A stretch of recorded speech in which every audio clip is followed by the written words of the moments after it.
Dawuh kang sinapta pungkasing prahara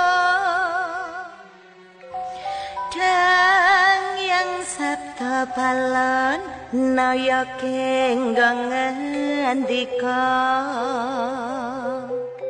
yen wis titi wanci bakal kasuwun bali jayaning nuswantara mawa pratandha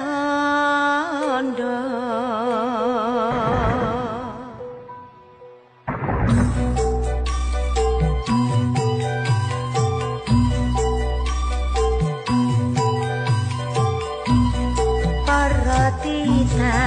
kang kinasih Gusti Allah padha mirengna pawarta wigati mobah mosi jaman kang wasinasi bakal rawuh utusan ing wektu iki nanging amijel manungsa sawangka kajibah maring pepeling marang tita hinarang jumlara ting lintang gemukos manungsa kang rakus bakal kapupus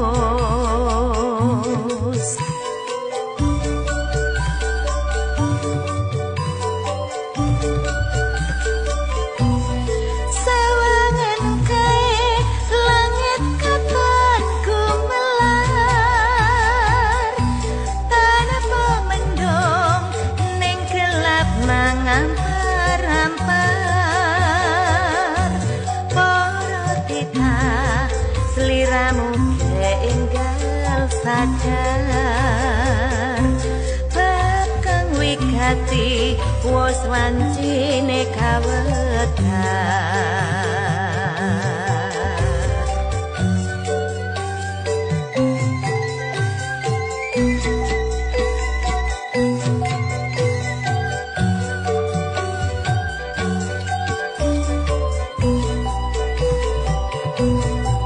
Majapahit punjereng bumi pertiwi jaman wis gumanti Mojokerto puniki kaparing pratandha akehing prasasti kagem para kawula NKRI menungsa kaya kapaten interi merga kelakon gunjang kanjinge bumi hamung tita ingkang cedhak mring Gusti selamat uripe nganti tumekaning pati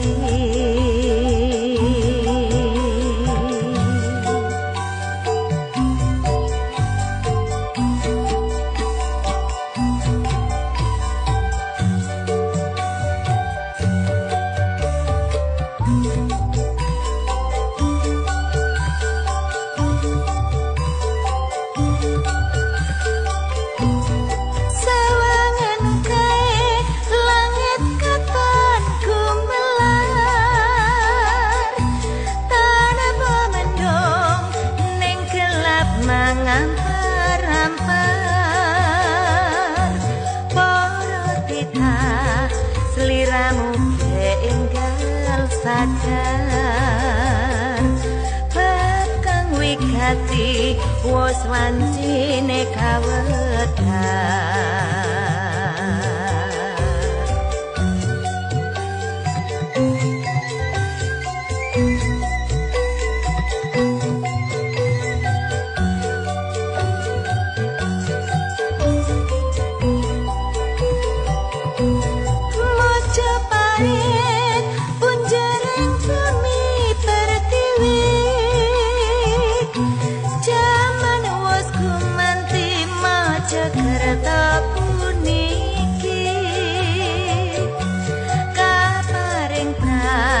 kandha akehing prasasti kagem para kawula sa NKRI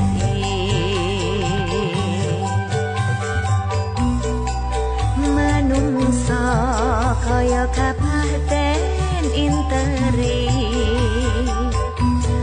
merga kelakon gunjang kanjinge bumi hamung atita ingkang cedhak mring Gusti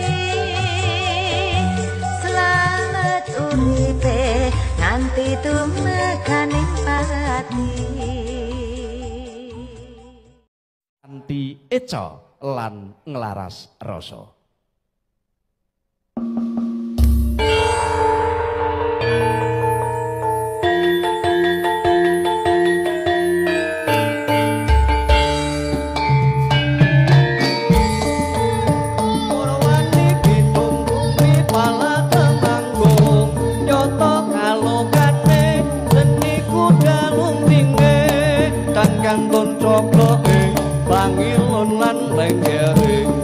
Yaraken saben andung kapiti mongso purna panen merti bumi merti punden handayani bumi palasari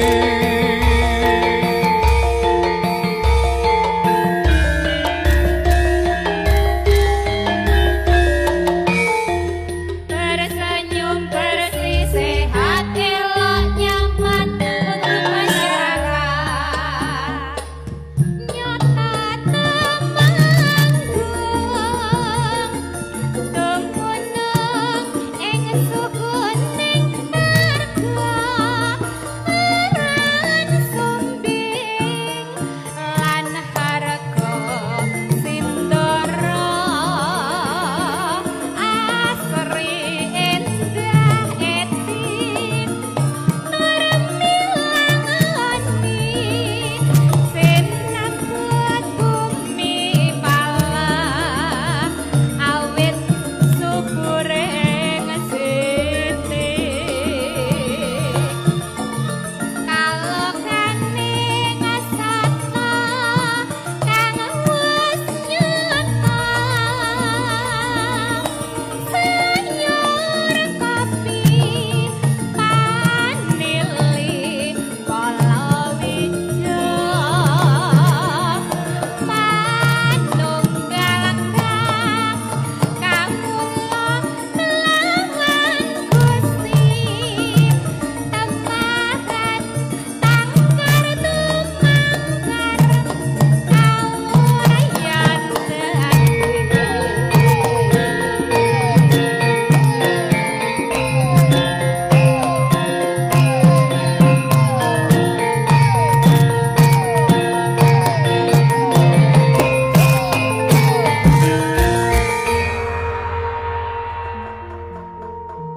ringgit kedu temanggungan lan karawitane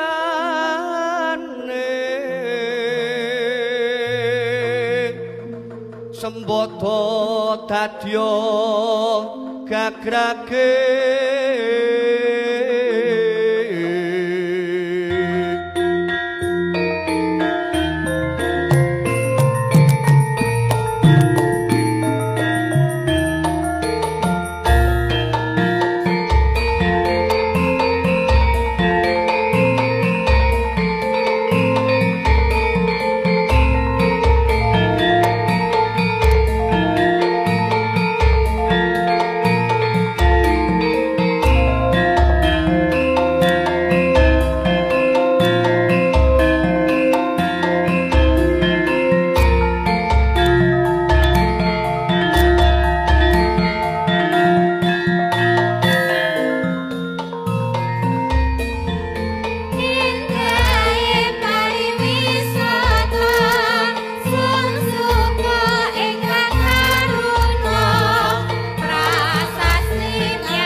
jagat raya panase hawa nuwuhke nafsu angkara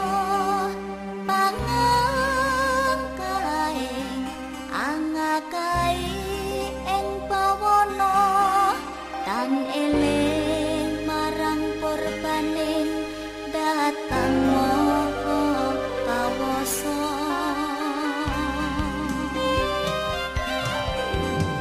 sabdaning pujangga suratira jayaning rat mawa korban bocah dudulun tak ing lutira panjrite kawula angemperi jagat raya saing budaya karoban nafsu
sambunganing sabda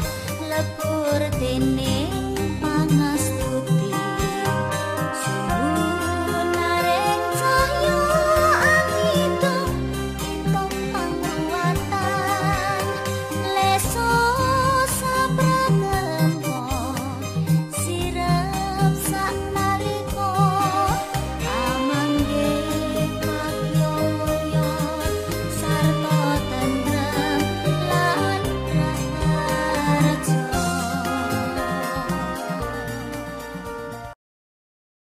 Ana kidung rumeksa ing wengi teguh hayu luputa ing lara luputa bilai kabeh jin setan datan purun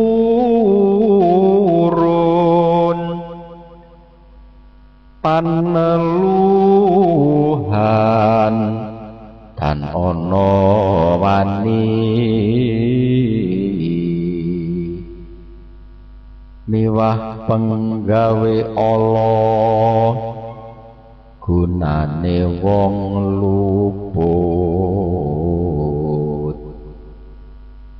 kenia temahan tirta maling adoh tan ana ngarah mami guna duduk pansirna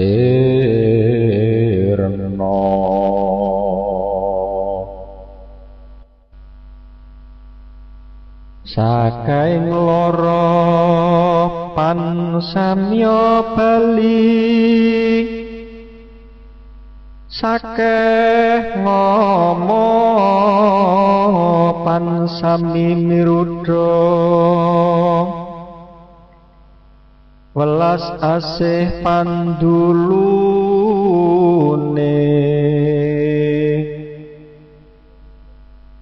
saking praja luput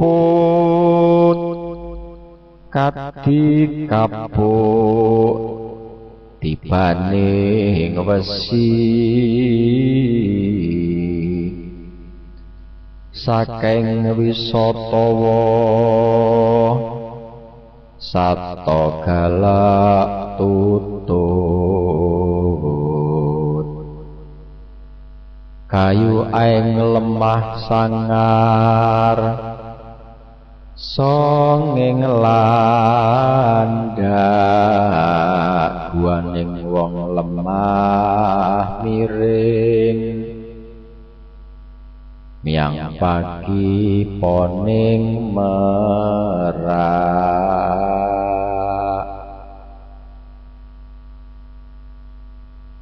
pagupakaning warak sakalir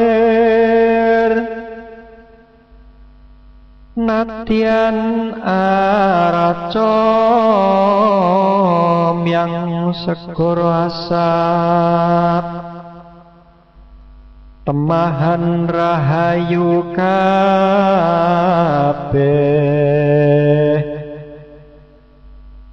apan sarira ayu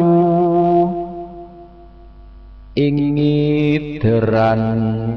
kang widodari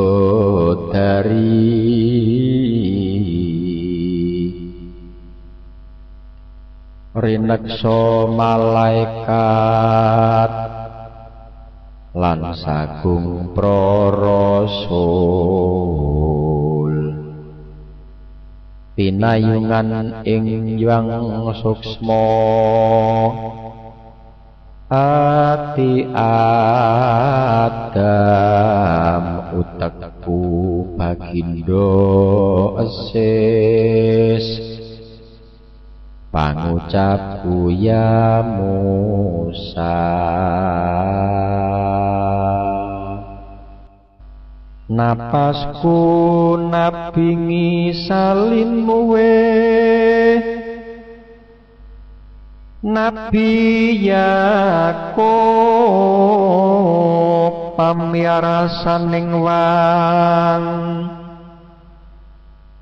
Daud suaraku mangke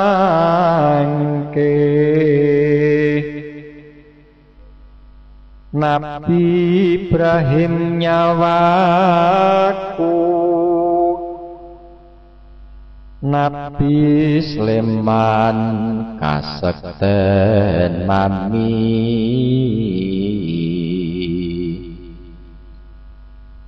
Nabi Yusuf rupeng wang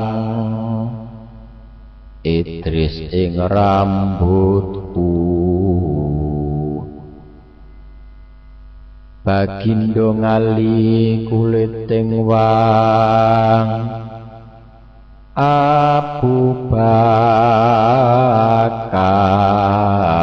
getih daging Umar singgih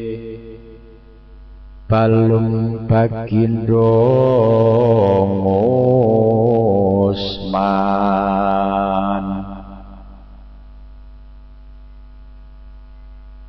sungsum ingsun pati mahlinuwe Siti Aminah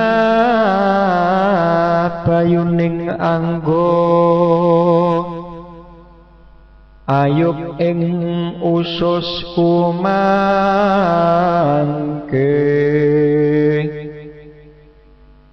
Nabi Nuh ing jejantung Nabi Yunus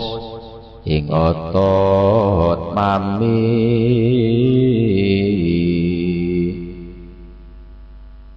Netraku ya Muhammad pamuluku Rasul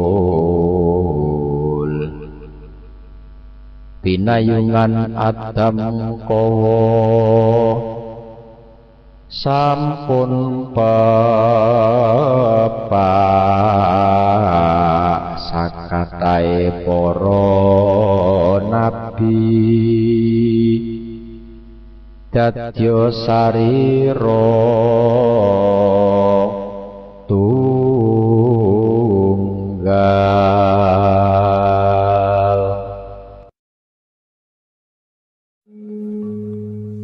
singgah kala singgah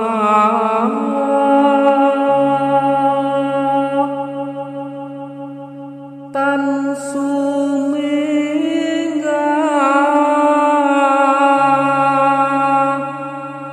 durga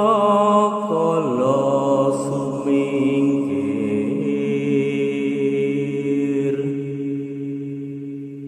singa sirah singa suku singa ulu singa bahu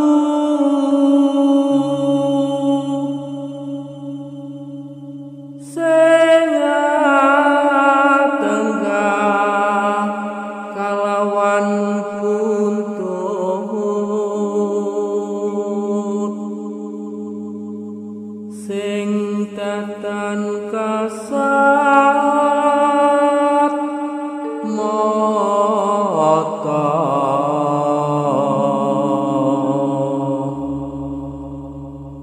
mulya ing asal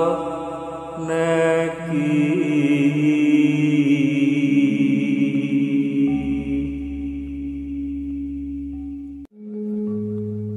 singgah kala singgah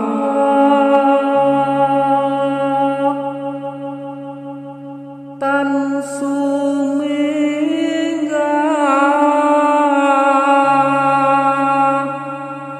durga kala sumingkir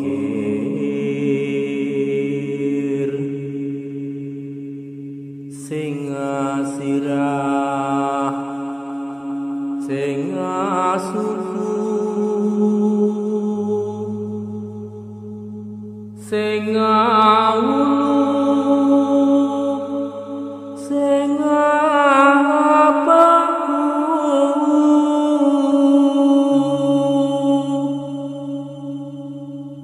singa tenggah kalawan buntut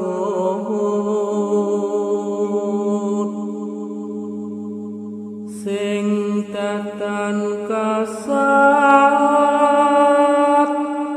mata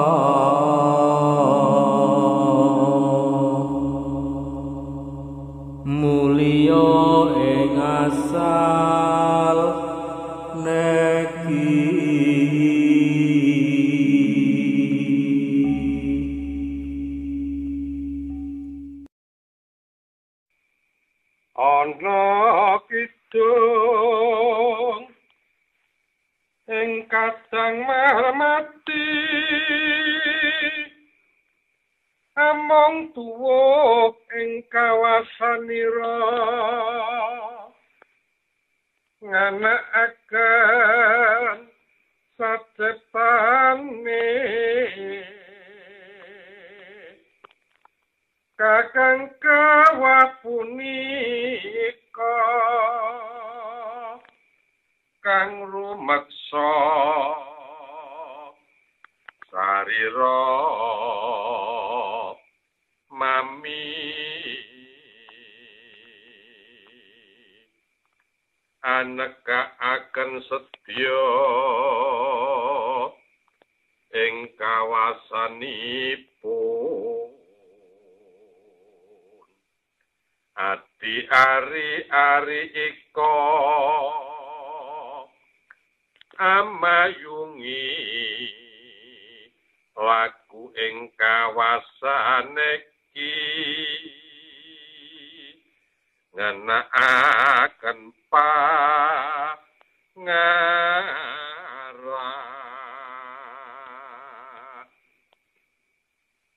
ponang kete ing rahina wengi ngrewangi ulah kang kawasa andadekaken karsane pusar kawasanipun uyu-uyu sapowo mami anuruti panedha kawasane reku sangkep kadang ingsun papat kalimane pancerwus dadi sawiji tunggal awujud ing wan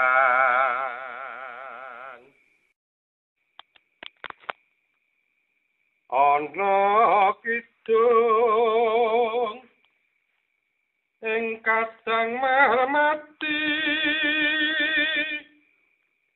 among tuwa ing kawasanira nganakaken sacepane kakang kawapunika kang rumeksa sarira mami anekaaken sedya ing kawasanipun ati ari-ari ika amayungi laku ing kawasan iki ngenakaken pangarah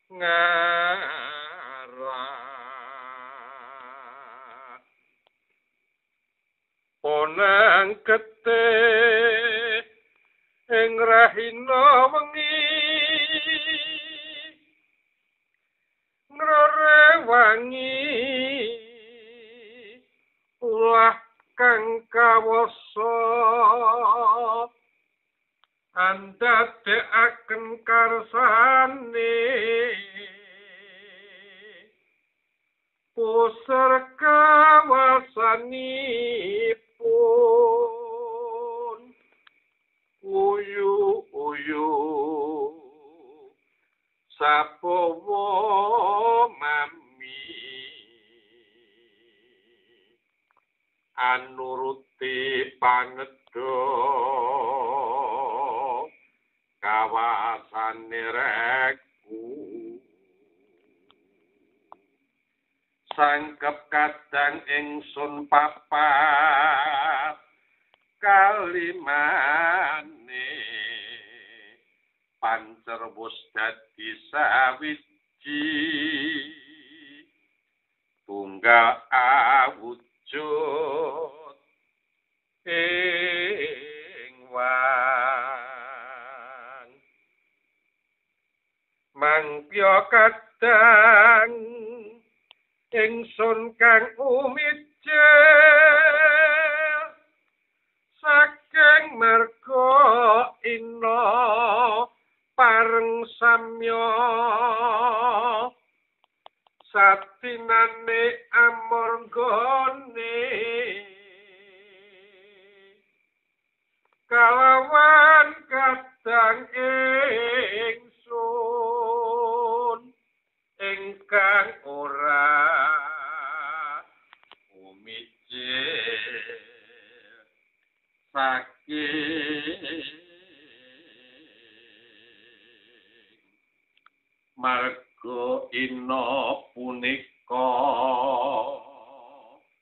kumpule lan ingsun dadi maktum sarepin sira wawayangane katreke dadya kanthi saparan datan isa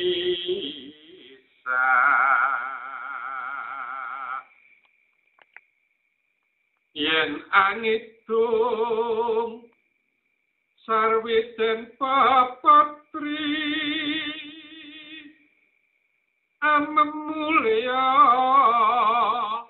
golong lelima tangkir puntang wewadae iwa anipun ulam tasih rawa nyang kali lawan ulam bengawan mongko kantalipun rong supet winung kusana dadya limang bungkus artanya nyaduwe sawungku sepu nika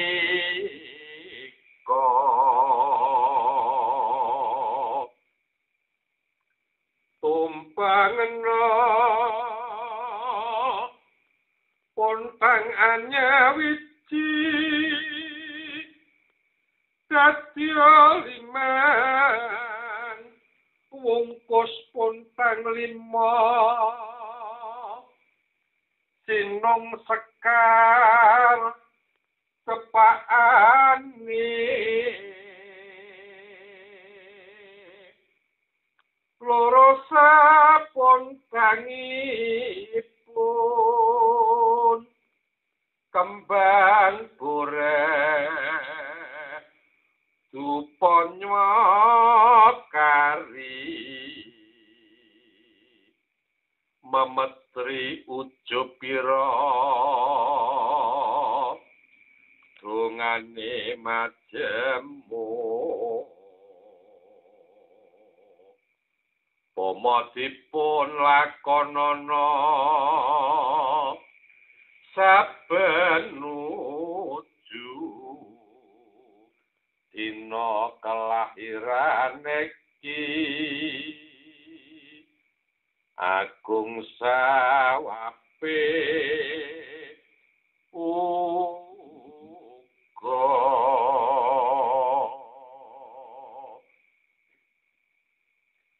balik lamun ora den lakoni kadang ireku samya rencana temak pura satepane sasetyani rawurung lawan luput pangarap neki sakarsanira wigar anganggara tanpanto barang ing sakayunira marmo kaki eling-elingen sayekti supaya walu ya